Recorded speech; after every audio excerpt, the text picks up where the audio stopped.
सध्या अनेक महानगरपालिकांच्या निवडणुका आहेत. तसंच मुंबई महानगरपालिकेची कल्याण, डोंबिवली, ठाणा, नवी मुंबई आणि अशा अनेक प्रकारचे जवळजवळ 29 ते 30च्या आसपास महानगरपालिकेच्या निवडणुका सुरू आहेत.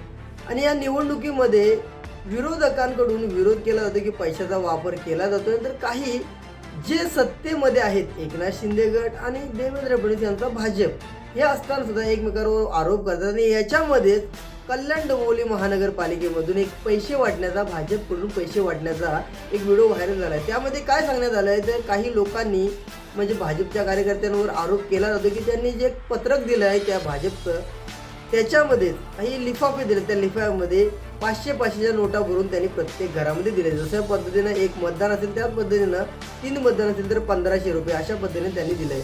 आणि या घटनेचा व्हिडिओ सोशल मीडियावरती व्हायरल झाला. प्रसार माध्यमांनी सुद्धा हा व्हिडिओ दाखवला आणि असं सांगण्यात आलं की हे भाजपचे लोक मतदान हे विकत घेतात आणि अशा पद्धतीने पैशाचा पाऊस पडतात.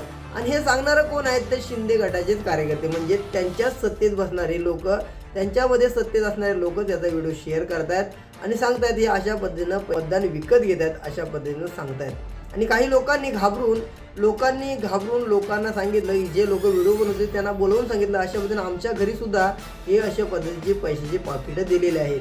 तर काही लोकांनी आता व्हिडिओ शेअर केला आणि काही लोकांनी जे पैसे दिले ते लोकांपर्यंत पोहोचवलं, दाखवलं की खरोखरच अशा पद्धतीनं पैसे वाटप करण्यात आलं आहे. तर तुम्हीच पहा, पैसे देऊन हे मतदान विकत घेतील आणि इलेक्शन झाल्यानंतर रस्ते खड्डे पडलेले असतील, आपल्या मुलांना शाळा नसतील, रोजगाराची संधी नसेल, सर्व ज्या सोयी सुविधा आहेत त्या आपल्याला 5 वर्षात भेटणार नाही. यासाठी तुम्ही मतदान करताना पैसे घेतले असेल तरी सुद्धा तुम्ही मतदान करताना विचार करा, ज्यांनी पैसे दिलेत त्यांना मतदान करू नका, किंवा जे खरोखरच काम करतात अशाच लोकांना तुम्ही या इलेक्शनमध्ये निवडून द्याल. तरच महानगराचा विकास होईल आणि परिणाम त्याचा असा होईल, चांगले लोक सत्तेमध्ये येतील आणि महानगराचा विकास होईल. त्याचबद्दल शाळा, कॉलेज, स्कूल, जे शिक्षणाच्या सोयी सुविधा आहेत त्याचा विकास होईल.